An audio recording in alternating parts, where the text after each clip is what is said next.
ಇಂದಿನ ಮಾಯ ಜಗತ್ತಿನಲ್ಲಿ ಮೊಬೈಲ್ ಅನ್ನೋದು ಅತಿ ಅವಶ್ಯಕ ವಸ್ತುವಾಗ್ಬಿಟ್ಟಿದೆ. ಆದ್ರೆ ಈ ಮೊಬೈಲ್ ಇಬ್ಬರ ದಾಂಪತ್ಯ ಜೀವನಕ್ಕೆ ಕೊಳ್ಳಿ ಇಟ್ಟಿದೆ. ಕಳೆದ 7 ವರ್ಷಗಳಿಂದ ಒಬ್ಬರಿಗೊಬ್ಬರು ಪರಸ್ಪರ ಪ್ರೀತಿಸಿ ಇಷ್ಟಪಟ್ಟು ಮನೆಯವರನ್ನ ಒಪ್ಪಿಸಿ ಮದುವೆಯಾಗಿದ್ರು. ಆದ್ರೆ ಈ ಸುಂದರ ಸಂಸಾರಕ್ಕೆ ಮೊಬೈಲ್ ಅನ್ನೋ ಮಾಯಾಜಾಲ ಕೊಳ್ಳಿ ಇಟ್ಟಿದೆ.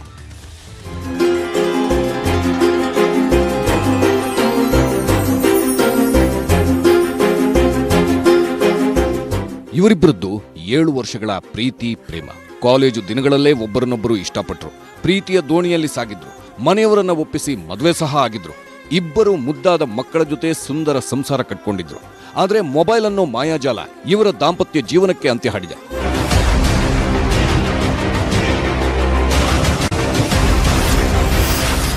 ಮೊಬೈಲ್ ವಿಚಾರಕ್ಕೆ ಪತ್ನಿಯನ್ನೇ ಕೊಂದ ಪತಿ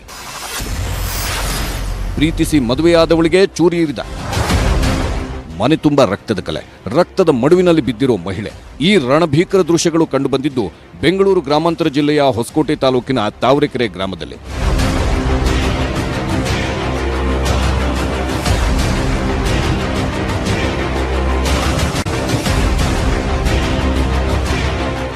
ರಕ್ತ ಸಿಕ್ತ ಮೈಯಲ್ಲಿ ಬಿದ್ದಿರೋ ಈಕೆ ಹೆಸರು ಸುಷ್ಮಿತಾ. ಹೊಸಕೋಟೆಯ ತವಟಹಳ್ಳಿ ಗ್ರಾಮದ ನಿವಾಸಿ. ಈಕೆ ಕಾಲೇಜು ದಿನಗಳಿಂದ ತಾವರೆಕೆರೆ ಗ್ರಾಮದ ರಘುಕಿರಣ್ ಎಂಬಾತನನ್ನ ಪ್ರೀತಿಸುತ್ತಿದ್ಲು. ಸುಷ್ಮಿತಾ ಹಾಗೂ ರಘುಕಿರಣ್ ಪ್ರೀತಿಗೆ ಇಬ್ಬರು ಕುಟುಂಬದವರು ಗ್ರೀನ್ ಸಿಗ್ನಲ್ ಕೊಟ್ಟಿದ್ರು. ಕುಟುಂಬಸ್ಥರ ಸಮ್ಮುಖದಲ್ಲೇ ಇಬ್ಬರು ಸಪ್ತಪದಿ ತುಳಿದಿದ್ರು. ಇಬ್ಬರು 4-5 ವರ್ಷ ಅನ್ಯೋನ್ಯವಾಗಿ ಬದುಕಿದ್ರು. ಆದ್ರೆ ಇವರ ದಾಂಪತ್ಯ ಜೀವನಕ್ಕೆ ಮೊಬೈಲ್ ಅನ್ನೋ ಮಾಯಾ ಅಂತ್ಯವಾಡಿದೆ.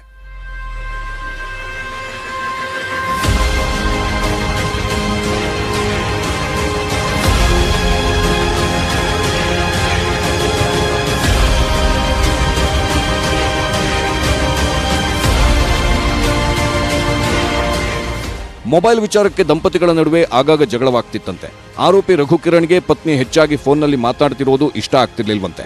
ಇದೇ ಕಾರಣಕ್ಕೆ ಹಲವು ಬಾರಿ ಜಗಳ ಆಗಿ ಪತ್ನಿಯನ್ನ ತವರು ಮನೆಗೂ ಕಳಿಸಿದ್ದನಂತೆ. ಮಾತುಕತೆ ಮೂಲಕ ಪತಿ ಪತ್ನಿಯನ್ನ ಪೋಷಕರು ಪುನಃ ಒಂದುಗೂಡಿಸಿದ್ರು. ಇದೇ ತಿಂಗಳ 16ರಂದು ರಾತ್ರಿ ಸುಷ್ಮಿತಾ ತನ್ನ ಅಣ್ಣನಿಗೆ ಕರೆ ಮಾಡಿ ಕೆಲ ಹೊತ್ತು ಮೊಬೈಲ್ನಲ್ಲಿ ಮಾತನಾಡಿದ್ದಳಂತೆ. ಜೊತೆಗೆ ಪೋಷಕರು ಕೂಡ ಮಾತನಾಡಿ ಯೋಗಕ್ಷೇಮ ವಿಚಾರಿಸಿದ್ರಂತೆ. ಇಷ್ಟಕ್ಕೆ ಆರೋಪಿ ರಘುಕಿರಣ್ ಏಕಾಏಕಿ ಮನೆಗೆ ಬಂದು ಕೂಗಾಡಿ ಪತ್ನಿ ಸುಷ್ಮಿತಾಳನ್ನ ಚಾಕುವಿನಿಂದ ಕತ್ತು ಕೊಯ್ದು ಬರ್ಬರವಾಗಿ ಹತ್ಯೆಗೈದಿದ್ದಾನೆ ಎನ್ನಲಾಗಿದೆ.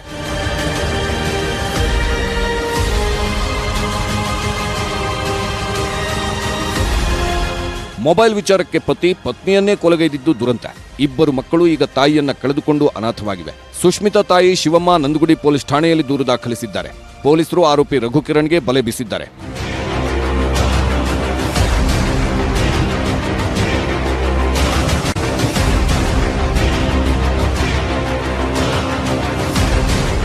Crime bureau, news 18 Kannada, Bengaluru. ಇಷ್ಟು ದಿನ ಎಟಿಎಂ ಸ್ಕೀಮಿಂಗ್ ಮಾಡೋದು, ಪಿನ್ ಕದಿಯೋದು, ಎಟಿಎಂ ಮಷಿನ್ ಹೊಡೆದು ಹಣ ದೋಚೋ ಗ್ಯಾಂಗ್ಗಳನ್ನ ನೀವು ನೋಡಿರ್ತೀರಾ. ಆದ್ರೆ ಈಗ ಸದ್ದೇ ಇಲ್ಲದೆ ಸೈಲೆಂಟ್ ಆಗಿ ಹಣ ಲೂಟಿ ಮಾಡೋ ಗ್ಯಾಂಗ್ ಒಂದು ಪತ್ತೆಯಾಗಿದೆ. ಆ ಗ್ಯಾಂಗ್ನ ಕೈ ಚಳಕ ನೋಡಿದ್ರೆ ನೀವು ಬೆಚ್ಚಿ ಬೀಳೋದು ಗ್ಯಾರಂಟಿ. ಅದರ ಕಂಪ್ಲೀಟ್ ಸ್ಟೋರಿ ಇಲ್ಲಿದೆ ನೋಡಿ. ಎಟಿಎಂಗೆ ಕನ್ನ ಹಾಕಿದ ವಿದೇಶಿ ಲೇಡಿ, ಡಿವೈಸ್ ಬಳಸಿ ಲಕ್ಷ ಲೂಟಿ. ಎಸ್, ಎಟಿಎಂ ಹೊಡೆದಿಲ್ಲ, ಪಾಸ್ವರ್ಡ್ ಕಾಪಿ ಮಾಡಿಲ್ಲ, ಸ್ಕಿಮ್ಮಿಂಗ್ ಅಂತೂ ಮಾಡಿಯೇ ಇಲ್ಲ. ಆದ್ರೂ ಕಣ್ಣಿಗೆ ಹೊಡೆದಂತೆ ಕಂತೆ ಹಣವನ್ನ ವಿದೇಶಿ ಯುವತಿ ಡ್ರಾ ಮಾಡಿದ್ದಾಳೆ. ಆಕೆಯೇ ಕೊಲಂಬಿಯಾ ಮೂಲದ ಖತರ್ನಾಕ್ ಯುವತಿ.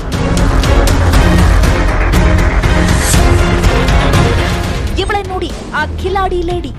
ಕೊಲಂಬಿಯಾದಿಂದ ವಿದ್ಯಾಭ್ಯಾಸಕ್ಕಾಗಿ ಬೆಂಗಳೂರಿಗೆ ಬಂದು ನೆಲೆಸಿದ್ಲು. ತನ್ನ ಪಾಡಿಗೆ ತಾನು ಓದ್ಕೊಂಡು ಹೋಗಿದ್ರೆ ಇವತ್ತು ಈ ರೀತಿ ಸುದ್ದಿ ಆಗ್ತಿರ್ಲಿಲ್ಲ. ಆದ್ರೆ ಈಕೆ ದುಡ್ಡು ಮಾಡಲು ಶಾರ್ಟ್ ಕಟ್ ಹಾದಿ ಹಿಡಿದಿದ್ಲು. ಕಷ್ಟಪಟ್ಟು ದುಡಿಯದೆ ಎಟಿಎಂನಲ್ಲಿ ಹಣ ದೋಚಲು ಹೊಸ ಆವಿಷ್ಕಾರ ಮಾಡಿ ಪೊಲೀಸರ ಅತಿಥಿಯಾಗಿದ್ದಾಳೆ.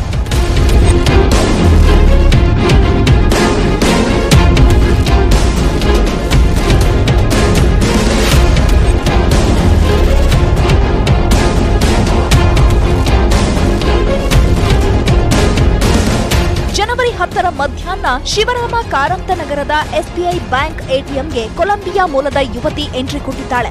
ಎಟಿಎಂ ಯಂತ್ರವನ್ನೇ ಲಾಕ್ ಮಾಡಿಕೊಂಡು ಬೇಕಾದಷ್ಟು ಹಣ ಡ್ರಾ ಮಾಡಿದ್ದಾಳೆ. ಹಣ ಎಗರಿಸೋ ಸಲುವಾಗಿ ತಾನೇ ಡೆವಲಪ್ ಮಾಡಿದ್ದ ಡಿವೈಸ್ ಒಂದನ್ನ ಎಟಿಎಂ ಯಂತ್ರಕ್ಕೆ ಅಳವಡಿಸಿದ್ದಾಳೆ. ಬ್ಯಾಂಕ್ನವರು ಅಳವಡಿಸಿದ ಡಿವೈಸ್ ಅನ್ನ ಡಿಸ್ಕನೆಕ್ಟ್ ಮಾಡಿದ್ದು ಇಡೀ ಎಟಿಎಂ ಯಂತ್ರ ಯುವತಿ ಕಂಟ್ರೋಲ್ಗೆ ಸಿಕ್ಕಿದೆ. ಆಗ ತನ್ನ ಗ್ಯಾಂಗ್ನ ಇತರೆ ಆಪರೇಟರ್ಗಳ ಮೂಲಕ ಡಿವೈಸ್ ಆಪರೇಟ್ ಮಾಡಿ ಪಾಸ್ವರ್ಡ್ಗಳನ್ನ ಯುವತಿಯ ಮೊಬೈಲ್ಗೆ ಕಳುಹಿಸುತ್ತಿದ್ರಂತೆ. ಮೊಬೈಲ್ ಫೋನ್ಗೆ ಬರ್ತಿದ್ದ ಪಾಸ್ವರ್ಡ್ ಬಳಸಿ ಚಾಲಾಕಿ 17 ಲಕ್ಷ ಡ್ರಾ ಮಾಡಿದ್ದಾಳೆ.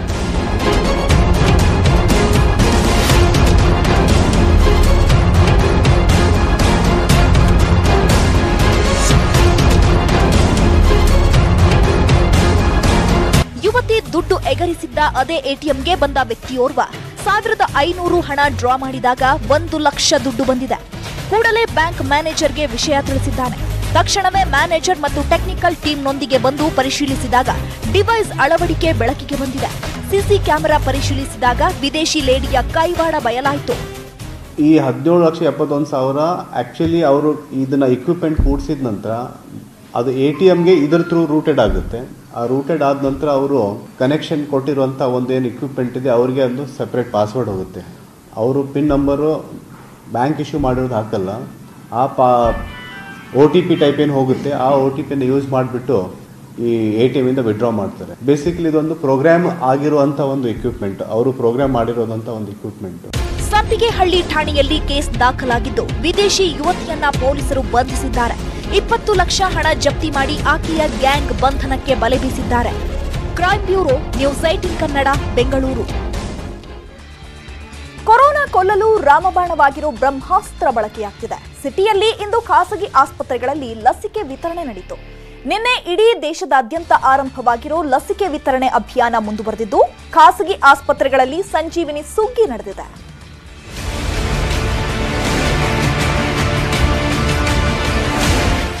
ಕಳೆದೊಂದು ವರ್ಷದಿಂದ ಎದ್ದು ನಿಲ್ಲೋಕು ಬಿಡದಂತೆ ಇಡೀ ವಿಶ್ವವನ್ನೇ ಕಾಡಿದ ಕೊರೋನಾ ಇದೀಗ ನಾಶವಾಗೋ ಕಾಲ.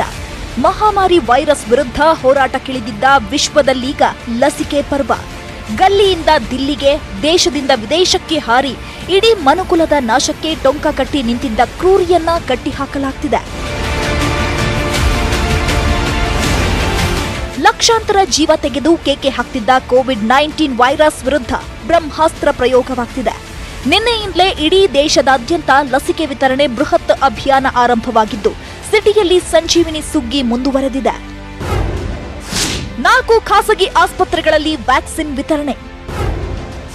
ವಾರಿಯರ್ಸ್ಗೆ ಸಿಕ್ತು ಸಂಜೀವಿನಿ ಬಲ. ಎಸ್, ಹಗಲು ರಾತ್ರಿ ಎನ್ನದೆ ಅದೆಷ್ಟು ದಿನಗಳ ಲೆಕ್ಕವಿಲ್ಲದೆ ಆರೋಗ್ಯ ಕಾರ್ಯಕರ್ತರು ಕೋವಿಡ್ ವಿರುದ್ಧ ಸೆಣಸಾಡಿದ್ರು. ಈ ಕ್ಷಣವೂ ಕ್ರೂರಿಯನ್ನ ಕಟ್ಟಿಹಾಕಲು ಲಕ್ಷಾಂತರ ಆರೋಗ್ಯ ಸಿಬ್ಬಂದಿ ಹೋರಾಡ್ತಿದ್ದಾರೆ. ಮಹಾಮಾರಿ ವಿರುದ್ಧ ಹೋರಾಟಕ್ಕಿಳಿದಿರೋ ಇಂತಹ ಜೀವರಕ್ಷಕರಿಗೆ ಮೊದಲ ಹಂತದಲ್ಲಿ ಉಚಿತ ಲಸಿಕೆ ನೀಡಲಾಗ್ತಿದೆ. ಇಂದು ಸಿಟಿಯ 4 ಆಸ್ಪತ್ರೆಗಳಲ್ಲಿ ಕೊರೋನಾ ವಾರಿಯರ್ಸ್ಗೆ ವ್ಯಾಕ್ಸಿನ್ ವಿತರಿಸಲಾಯಿತು. ಮಣಿಪಾಲ್ ಆಸ್ಪತ್ರೆ, ಸೆಂಟ್ ಫಿಲೋಮಿನಾ, ಹೆಬ್ಬಾಳದ ಬ್ಯಾಪ್ಟಿಸ್ಟ್ ಆಸ್ಪತ್ರೆ ಸೇರಿದಂತೆ ಕಾಕ್ಸ್ಟೌನ್ ಹೆರಿಗೆ ಆಸ್ಪತ್ರೆಗಳಲ್ಲಿ ಸಂಜೀವಿನಿಯ ಮೊದಲ ಡೋಸ್ ನೀಡಲಾಯಿತು. ಬ್ರಹ್ಮಾಸ್ತ್ರದ ಬಲ ಪಡೆದ 80 ವರ್ಷದ ಅಜ್ಜಿ. ಯಾವುದೇ ಸೈಡ್ ಎಫೆಕ್ಟ್ ಇಲ್ಲದೆ ಎಲ್ಲವೂ ಸೇಫ್. ಪುಟ್ಟ ಮಕ್ಕಳು, ಗರ್ಭಿಣಿಯರು, ಬಾಣಂತಿಯರನ್ನ ಹೊರತುಪಡಿಸಿ ಲಸಿಕೆ ಪಡೆಯಲು ಇಚ್ಛಿಸಿದ ಎಲ್ಲರಿಗೂ ವ್ಯಾಕ್ಸಿನ್ ವಿತರಣೆಯಾಗ್ತಿದೆ. ಸಾಮಾನ್ಯ ಸಿಬ್ಬಂದಿಯಿಂದ ಹಿಡಿದು ವೈದ್ಯರವರೆಗೂ ಲಸಿಕೆ ಪಡೆದು ಮಾದರಿಯಾಗ್ತಿದ್ದಾರೆ. ಇಂದು ಸಹ ಸೆಂಟ್ ಫಿಲೋಮಿನಾ ಆಸ್ಪತ್ರೆಯಲ್ಲಿ 80 ವರ್ಷದ ವೃದ್ಧ ವೈದ್ಯೆ ಸುಬ್ಬಲಕ್ಷ್ಮಿ ಅವರು ಮೊದಲು ಲಸಿಕೆ ಪಡೆದರು. 12 ವರ್ಷದಿಂದ ಸೆಂಟ್ ಫಿಲೋಮಿನಾ ಆಸ್ಪತ್ರೆಯಲ್ಲಿ ಸೇವೆ ಸಲ್ಲಿಸಿದ ಹಿರಿಜೀವಕ್ಕೆ ವ್ಯಾಕ್ಸಿನ್ ನೀಡಿ ಆಸ್ಪತ್ರೆ ಸಿಬ್ಬಂದಿ ಗೌರವ ಸೂಚಿಸಿದ್ರು.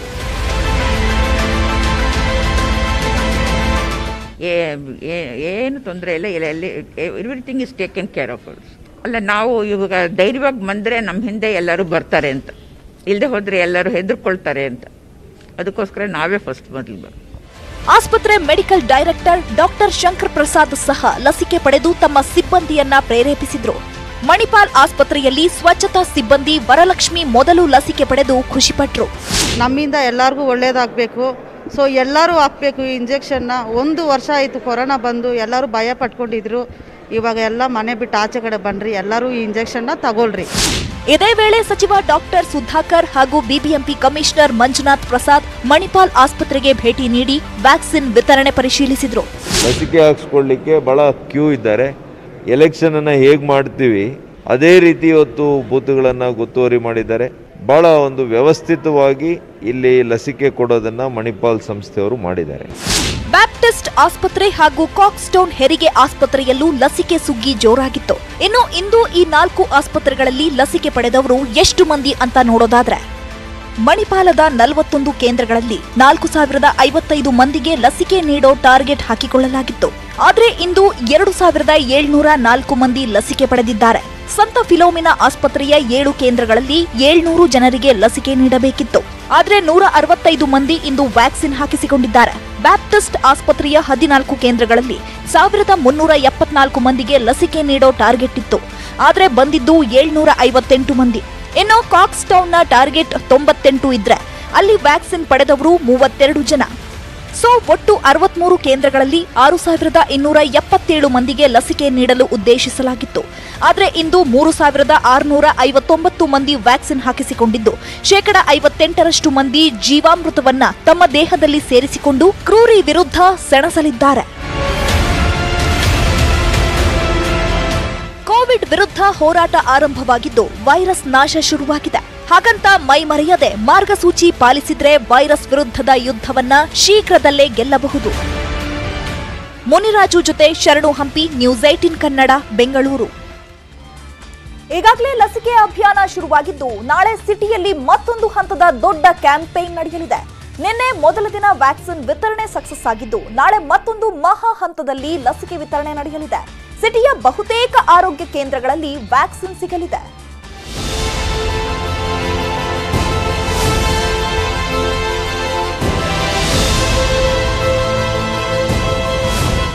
ಈಗಾಗಲೇ 2 ದಿನ ನಿರಂತರ ಲಸಿಕೆ ವಿತರಣೆ ನಡೆದಿದೆ. ಯಾವುದೇ ತೀವ್ರತರದ ಸೈಡ್ ಎಫೆಕ್ಟ್ ಇಲ್ಲದೆ ವ್ಯಾಕ್ಸಿನ್ ಪಡೆದ ವಾರಿಯರ್ಸ್ ಖುಷಿಯಾಗಿದ್ದಾರೆ.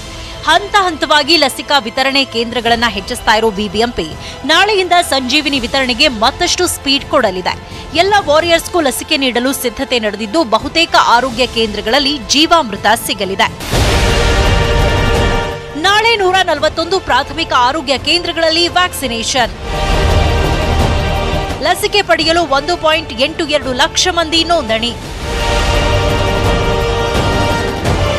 ರಾಜ್ಯಕ್ಕೆ ಸಂಜೀವಿನಿ ಲಗ್ಗೆ ಇಟ್ಟಾಗಿನಿಂದ ಕೊರೋನಾ ವಿರುದ್ಧದ ಸಮರ ಶುರುವಾಗಿದೆ. ವುಹಾನ್ ವೈರಸ್ನಿಂದಾಗಿ ಬ್ರಿಟನ್ ಬೇತಾಳ ಸಂಹಾರಕ್ಕೆ ಶುರುವಾಗಿರೋ ಕ್ರಾಂತಿ ಮತ್ತಷ್ಟು ದಿನ ಮುಂದುವರಿಯಲಿದೆ. ಮೊದಲ ಹಂತದಲ್ಲಿ ವಾರಿಯರ್ಸ್ಗೆ ಲಸಿಕೆ ಸಿಕ್ತಿದ್ದು ನಾಳೆ ಇನ್ನು ಹೆಚ್ಚಿನ ಕೇಂದ್ರಗಳಲ್ಲಿ ಲಸಿಕೆ ಲಭ್ಯವಾಗಲಿದೆ. ನಾಳೆ ಬಿಬಿಎಂಪಿ ವ್ಯಾಪ್ತಿಯ 141 ಪ್ರಾಥಮಿಕ ಕೇಂದ್ರಗಳಲ್ಲಿ 7300 ಆರೋಗ್ಯ ಸಿಬ್ಬಂದಿಗೆ ಲಸಿಕೆ ಹಾಕಲು ಸಿದ್ಧತೆ ಮಾಡಿಕೊಳ್ಳಲಾಗಿದೆ. ನಗರದ 106 ಖಾಸಗಿ ಆಸ್ಪತ್ರೆಯಲ್ಲಿ 42,000 ಸಿಬ್ಬಂದಿಗೆ ವ್ಯಾಕ್ಸಿನ್ ಹಾಕೋ ಪ್ಲಾನ್ ಇದೆ.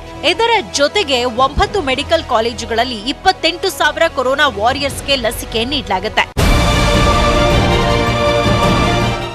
ಸದ್ಯ ಬಿಬಿಎಂಪಿಗೆ 1,50,000 ಡೋಸ್ ಲಸಿಕೆ ಸಿಕ್ಕಿದ್ದು ಸರ್ಕಾರಿ ಆಸ್ಪತ್ರೆ, ಮೆಡಿಕಲ್ ಕಾಲೇಜುಗಳಲ್ಲಿ ಲಸಿಕೆ ವಿತರಣೆ ಕಾರ್ಯ ಇನ್ನೊಂದು ವಾರದವರೆಗೆ ಮುಂದುವರಿಯಲಿದೆ.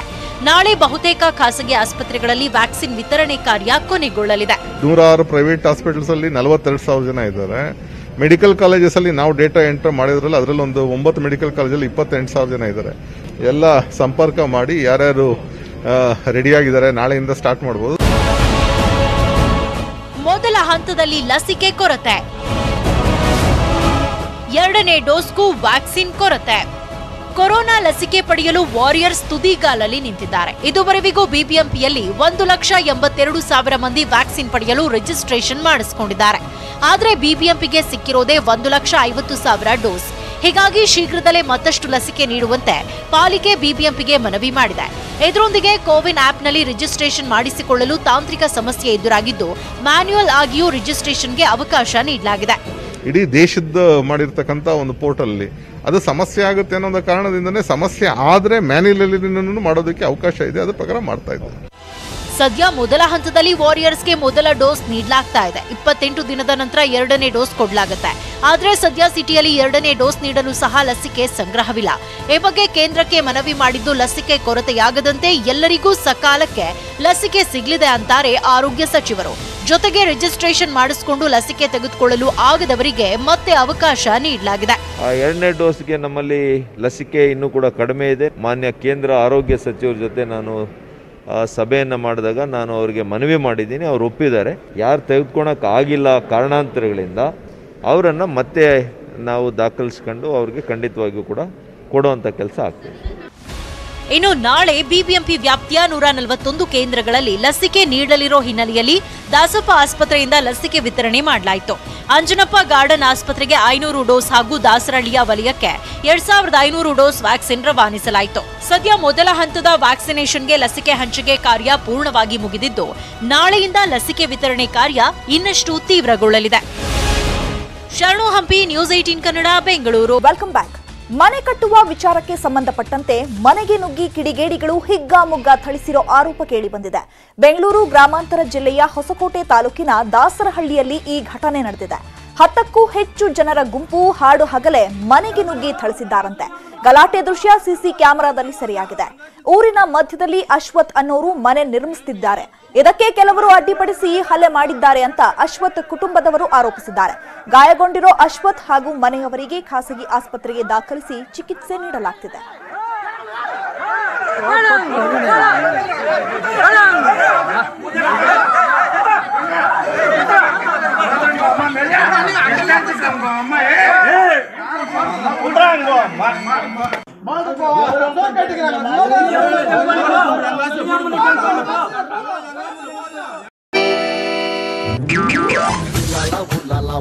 ನೆಲಮಂಗಲದಲ್ಲಿ 2 ಗುಂಪುಗಳ ನಡುವೆ ಪ್ರತ್ಯೇಕ ಮಾರಾಮಾರಿ ನಡೆದಿದೆ. ಕಬ್ಬಿಣದ ಸರಳು, ದೊಣ್ಣೆ, ರಾಡು ಹಾಗೂ ಕಲ್ಲಿನಿಂದ ಬಡಿದಾಡಿಕೊಂಡಿದ್ದಾರೆ. ಗೊಲ್ಲಹಳ್ಳಿ ಗ್ರಾಮ ಪಂಚಾಯಿತಿ ವ್ಯಾಪ್ತಿಯ ಬೆಟ್ಟಹಳ್ಳಿ ಕಾಲೋನಿಯಲ್ಲಿ ಪರಾಜಿತ ಅಭ್ಯರ್ಥಿ ಮಗ ಶಶಿಕಿರಣ್ ಹಾಗೂ ಗೆದ್ದ ಸದಸ್ಯ ಮುನಿರಾಜು ನಡುವೆ ಮಾರಾಮಾರಿ ನಡೆದಿದೆ. ಕುಡಿಯುವ ನೀರಿನ ಸಿಸ್ಟಮ್ ಕಾಮಗಾರಿ ವಿಚಾರಕ್ಕೆ ಇಬ್ಬರ ನಡುವೆ ಬೀದಿ ರಂಪಾಟ ನಡೆದಿದೆ. ಇತ್ತ ಕಿತ್ತನಹಳ್ಳಿಯಲ್ಲಿ ಕ್ಷುಲ್ಲಕ ಕಾರಣಕ್ಕೆ ಯುವಕರ ಗುಂಪೊಂದು ಬಿಎಂಟಿಸಿ ನಿರ್ವಾಹಕ ನಾಗರಾಜು ಹಾಗೂ ಆತನ ಸ್ನೇಹಿತನ ಮೇಲೆ ಕಬ್ಬಿಣದ ಸರಳು ಹಾಗೂ ಕಲ್ಲಿನಿಂದ ಹಲ್ಲೆ ನಡೆಸಿದ್ದಾರೆ. ನಾಗರಾಜು ಬೈಕ್ನಲ್ಲಿ ಹೋಗ್ತಿದ್ದಾಗ ರಸ್ತೆಗೆ ಅಡ್ಡಲಾಗಿ ಕಾರು ನಿಲ್ಲಿಸಿಕೊಂಡು ರಾಘವೇಂದ್ರ, ಶಿವಕುಮಾರ್ ಹಾಗೂ ಕುಮಾರ್ ನಿಂತಿದ್ರಂತೆ. ಈ ವೇಳೆ ರಸ್ತೆಯಲ್ಲಿ ಯಾಕೆ ನಿಂತಿದ್ದೀರಾ ಅಂತ ಪ್ರಶ್ನಿಸಿದ್ದಕ್ಕೆ ಹಲ್ಲೆ ಮಾಡಿದ್ದಾರೆ. ಮಾದನಾಯಕನಹಳ್ಳಿ, ನೆಲಮಂಗಲ ಗ್ರಾಮಾಂತರ ಪೊಲೀಸ್ ಠಾಣೆಗಳಲ್ಲಿ ಪ್ರತ್ಯೇಕ ಕೇಸ್ ದಾಖಲಾಗಿದೆ. ಪೊಲೀಸರು ತನಿಖೆ ನಡೆಸುತ್ತಿದ್ದಾರೆ. ಆ ನೆಲ್ಲಿಗಳು ಮತ್ತು ಕುಡಿಯೋ ನೀರಿನ ಒಳಗೆ ಹಾಕೋದಕ್ಕೆ ವ್ಯವಸ್ಥೆ ಮಾಡೋದಕ್ಕೆ ಹೋಗಿದ್ದಾಗ ನಮ್ಮ ಕೆಲಸಗಾರರ ಮೇಲೆ ಹಲ್ಲೆ ಮಾಡಿ ಒದ್ದಿದ್ದಾರೆ. ಅವರು ಕಾಲಿನಲ್ಲಿ ಒದ್ದಿದ್ದಾರೆ. ಆಗ ನಾವು ಬಂದು ಏಕಪ್ಪ ಅಂತ ಕೇಳಿದಾಗ ಹಂಗೆ ಹಿಂಗೆ ಅಂತ ಹೇಳಿ ನನ್ನನ್ನು ತಳ್ಳಾಡ್ಕೊಂಡು ಬಂದು ಕಾಲನ್ನ ಒದ್ದಿದ್ದಲ್ದಿರ ನನಗೆ ದೊಣ್ಣೆಗಳಿಂದ ತಗೊಂಡು 15 ಜನರು ಹೊಸದಾಗಿ ನೂತನವಾಗಿ ಆಯ್ಕೆಯಾಗಿರುವಂಥ ಮುನ್ರಾಜು, ಸುರೇಶ್ ಅವರು ಮತ್ತು ಯತೀಶ್ ಅವರು ಮತ್ತು ಕೃಷ್ಣ ಮತ್ತು ಅವರ ಮಕ್ಕಳು ಮತ್ತು ಅವರ ಸಂಗಡಿಗರೆಲ್ಲರೂ ಸೇರಿ ನನಗೆ ಮುಖಕ್ಕೆ ಮತ್ತು ದವಡೆಯ ಭಾಗಕ್ಕೆ ಚರ್ಮ ಕಿತ್ತು ರಕ್ತ ಬರುವ ಹಾಗೆ ಹೊಡೆದಿರ್ತಾರೆ. ಒಂದೇ ಕಲವರು ತಪ್ಪಿಸ್ಕೊಂಡೆ. ಆಮೇಲೆ 2 ಹುಡುಗರು ಕರ್ಸ್ಬಿಟ್ಟು ರಾಡ್ ತೋರಿಸ್ಬಿಟ್ಟು ರಾರ ಹೊರಬಿಟ್ರು. ನನಗೆ ರಾಘವೇಂದ್ರ ಅಂದ್ಬಿಟ್ಟು, ಇನ್ನೊಬ್ಬ ಶಿವ ಅಂದ್ಬಿಟ್ಟು, ಇನ್ನಿಬ್ರು ಹೆಸರು ಗೊತ್ತಿಲ್ಲ, ಕುಮಾರ್ ಅಂತ ಹೇಳ್ತಿದ್ರು. ನಮ್ಮ ಹುಡುಗ ಬಿಟ್ಬಿಟ್ರೆ ಅವನ್ನ ನನ್ನ ಹಿಡ್ಕೊಂಡು ಹೊಡ್ಬಿಟ್ರು. ನನಗೆ ಸುಮ್ಮನೆ ನಿಂತು ಜಾಗ ಬಿಡಪ್ಪ ಅಂದಿದ್ಕೆ ಭಯಪಡ್ಕೊಂಡ್ಬಿಟ್ಟ. ಆಗಲ್ಲ ಜಾತಿ ನಿಂದೆ ಮಾಡ ಅಂತ ಹೇಳಿದ್ರೆ ನೀನೇ ಅವನ ಕೆಳಗೆ ನಾನು ತಿರ್ಕೊಂಡ್ಬಿಟ್ರು. ಇದೇ ಊರುಗಳಲ್ಲಿ ಇದೆ ಸಮಸ್ಯೆ. ಅವ್ರ ಮೇಲೆ ತಂದಿಕ್ಕೋದು, ಎತ್ಕಟ್ಟೋದು, ಹಿಂಗೆ ಮಾಡೋ ಕೆಲಸ ಮಾಡ್ಕೊಂಬತ್ತಿದ್ರು. ಇಲ್ಲಿ ಕಿವಿ ನೋವು ಹೊಲಿಗೆ ಹಾಕಿದ್ದಾರೆ. ನೋವು ತಲೆ ದಿಮ್ಮಂತ ತಲೆ ನೋವುತ್ತದೆ. ಇವಿಷ್ಟು ಈ ಹೊತ್ತಿನ ಪ್ರಮುಖ ಸುದ್ದಿ. ನೋಡ್ತಾ ಇರಿ ನ್ಯೂಸ್ 18 ಕನ್ನಡ. ಜಾಲ ನಮ್ಮದು, ಬಲ ನಿಮ್ಮ.